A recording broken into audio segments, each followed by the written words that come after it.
Hello guys, welcome back to my channel. At pag-usapan po natin ay piso, 1 piso Jose Rizal 1974. 1974 po. So yung iba 1972, pero mas maraming mintage o nagawa ang 1972.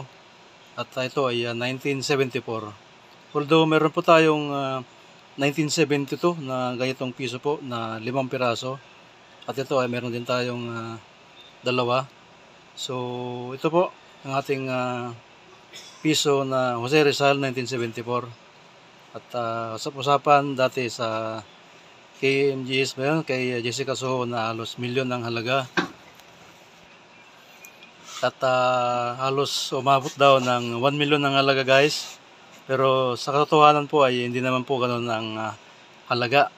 Dahil hindi naman po umabot ng ganoon. So ito yung likod niya, 1974 pa pagkita natin. Yan, ito po 1974 Republika ng Pilipinas. Ito po. Yan. So guys, sa ngayon guys, medyo mahal pa rin o kaya mahal din ang bintahan nito at lalong tumataas din ang kanyang value guys. So pwede kayong magbenta o kaya kung meron kayong ganito ay pwede nyo pang ipunin at tago.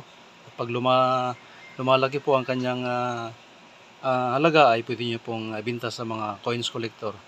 But sa akin guys, ito kung sino man may gusto din at siyempre tayo rin ay nag-iipon, na collector din tayo. At kung sinong may gustong bumili din at gustuhan po ng presyo ay bakit naman po hindi natin ibenta ang ating hawak na coins na 1 piso Jose Rizal 1974. Ito po. Ito po yung kanyang obverse o kaya sa kanyang harap.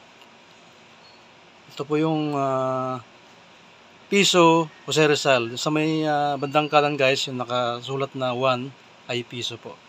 Ito yung kanyang obverse at ang kanyang reverse. Ito po yung kanyang reverse po o kaya sa likod niya. Okay. So ito lang guys ang ating konting vlog sa 1 piso Jose Rizal 1974.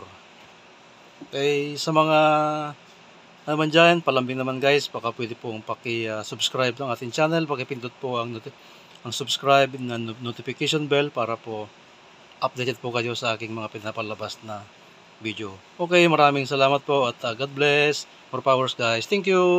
Bye-bye.